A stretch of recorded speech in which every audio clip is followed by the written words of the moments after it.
ay nagbabalik para malaman pa ang isang uri ng tayutay. Ngunit bago ang lahat, gusto kong mag-isip ka. Ganyan nga.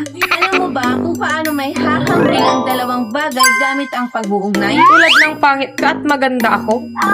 Hindi tulad ng tayutay na ating tatalakayin ngayon.